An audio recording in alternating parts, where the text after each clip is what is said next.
Olá, Vivi, sem mimimi no ar. E você já sabe do seu compromisso com a gente, não é?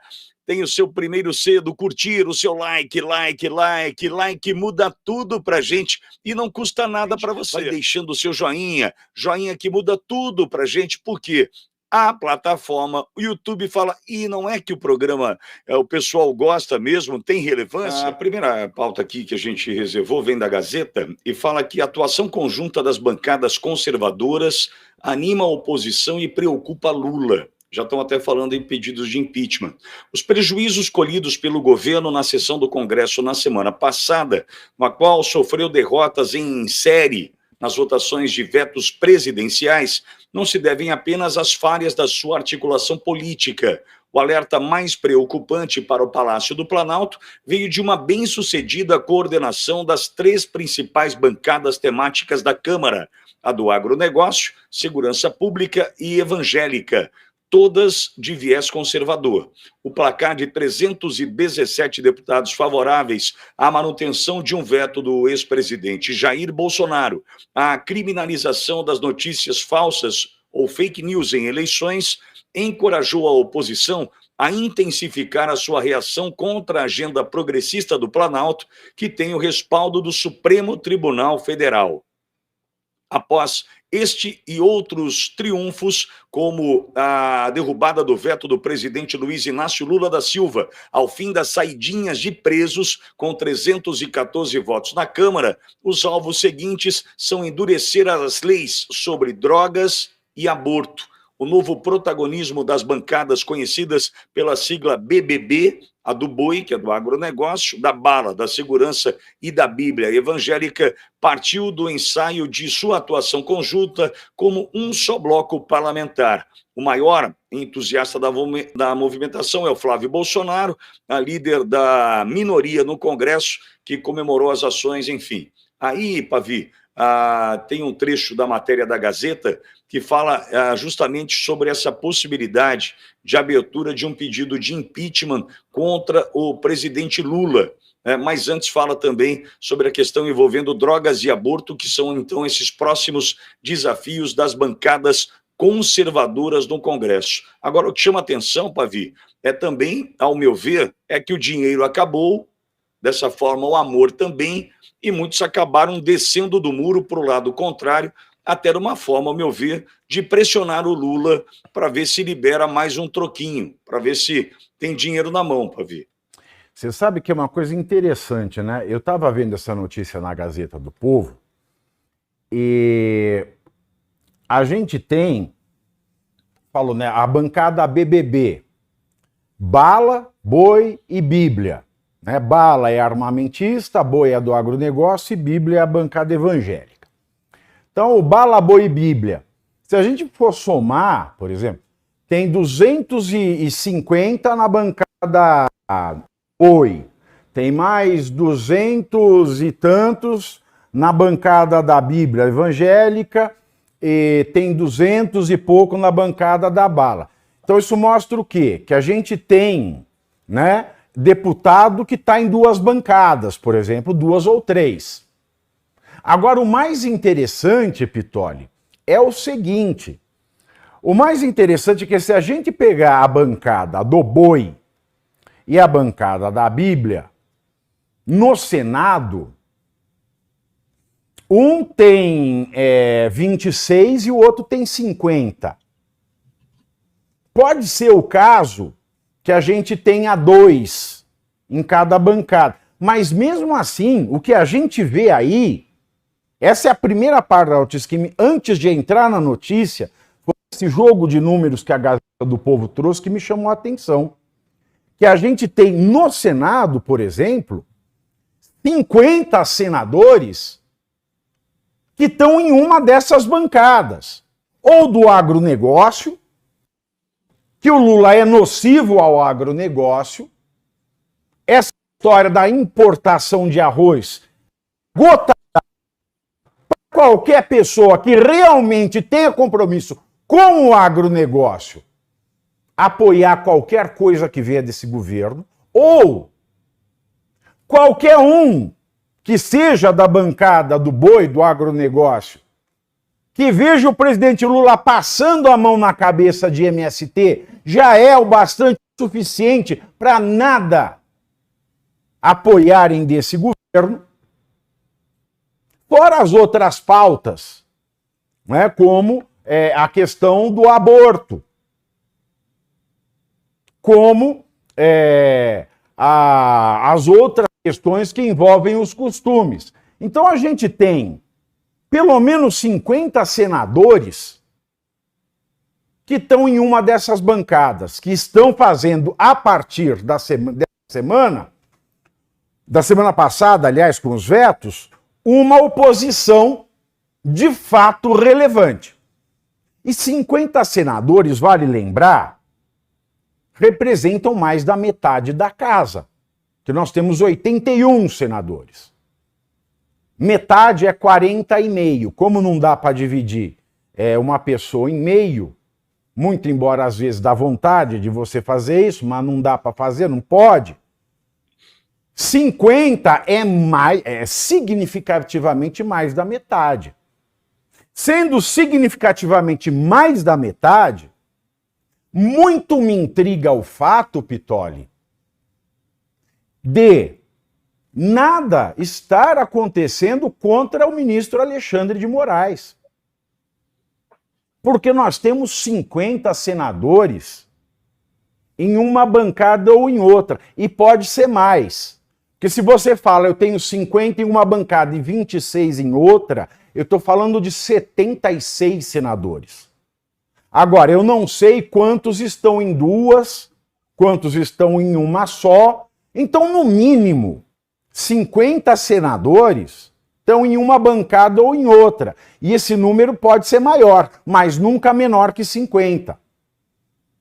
Então nós temos 50 senadores de oposição. Então é para se abrir o olho, porque isso mostra um sinal de esperança. Saber que existem 50 senadores fazendo oposição. Então agora basta querer que alguma coisa pode mudar. Porque o Senado é o freio e o contrapeso. Aí, continuando nessa notícia dos vetos. Em primeiro lugar, a manutenção do veto do Bolsonaro ao crime de fake news eleitoral. Fake news eleitoral. O primeiro panorama que a gente precisa colocar é fake news, mentira. Mentira é um problema? É, claro que é. É um problema novo? Não, não é. Existe desde que o ser humano habita a face da Terra. Mentira sempre existiu. Só que eles põem essa roupagem de fake news, põem aí um Nike Shorts, né, uma roupinha da Gap, põe para falar inglês para achar que é novo, mas não é. E tem algumas coisas que precisam ser separadas, né, na história desse embate. Em primeiro lugar, nós tivemos, com a rede social, não a invenção da mentira, mas a intensificação, porque a internet ela derruba a barreira geográfica e também a barreira temporal. O que você publica aqui, ao mesmo tempo, está em todos os lugares, porque não precisa percorrer distâncias geográficas. Então você intensifica os males de um problema que sempre foi um mal. Esse é um ponto. O segundo ponto é, no Brasil, existem alguns momentos. O primeiro momento foi a CPI da fake news. O segundo momento foi a legislação sobre fake news. E o terceiro momento é este inquérito da fake news do Alexandre de Moraes. Que são três coisas completamente diferentes. CPI da fake news no Congresso. Podia fazer? Foi certo fazer? Foi errado fazer?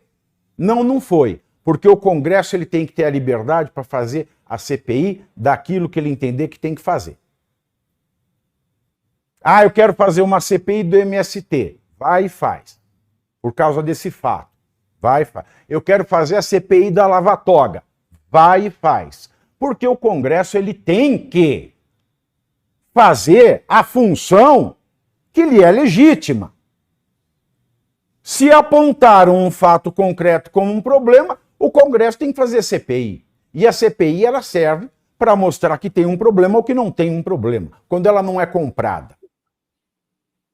O segundo caso, totalmente diferente, é o inquérito da fake news do Alexandre de Moraes, que não tem absolutamente nada a ver com a CPI que foi feita. Porque este inquérito do Alexandre de Moraes faz parte daquelas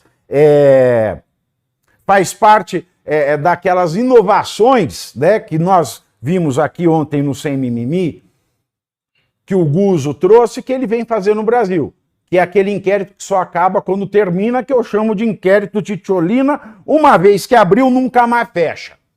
O que não pode, isso não pode. Mas é uma coisa diferente daquela CPI, né, que foi do Congresso. Uma coisa é o Congresso, outra coisa é o Alexandre. Lá foi uma coisa legítima e não se chegou a lugar nenhum. O Alexandre é uma coisa ilegítima, que além de não chegar a lugar nenhum, continua como um buraco negro sugando tudo que vê pela frente. E o terceiro é a questão da legislação. Em primeiro lugar, já existe uma modalidade criminal eleitoral que é você fazer uma campanha baseada em mentira. Você é um candidato, faz campanha baseada em mentira. Já existe um tipo penal.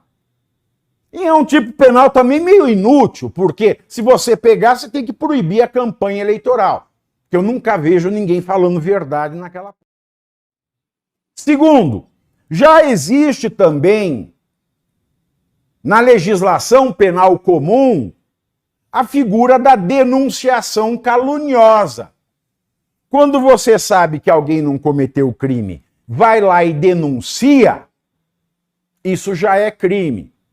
Agora, o que tentou se fazer na época do Bolsonaro foi criar um crime autônomo dizendo que durante as eleições quem mentir vai preso. Eu estou simplificando bem para vocês entenderem. Qual é o problema disso? O problema disso é o seguinte: pelo princípio da legalidade, que é fundamental ao direito penal, e o direito penal é o ramo do direito, tem o direito civil, comercial, tributário, de trânsito, ambiental, e tem o criminal, que é o penal. O penal, ele tem especial valor dentro de todo ordenamento jurídico, por quê? Porque ele lida com o bem mais valioso do ser humano, que é a liberdade. De maneira que o princípio da legalidade, para o direito criminal, ele exige três coisas. Que para que uma ação seja crime, tenha que existir antes uma lei escrita, prévia e estrita. Ok. Foi vetado, foi publicado o veto e o veto foi comunicado ao Congresso. E quando o veto é comunicado ao Congresso, o Congresso tem 30 dias para analisar o veto. Se ele derruba o veto e passa a valer a lei, ou se mantém o veto.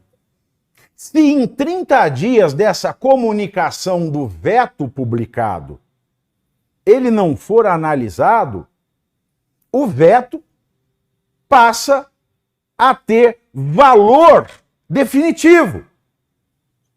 Não se pode dizer que não se analisou o veto depois. Passou o prazo. E prazo dentro do direito é o que garante a segurança jurídica.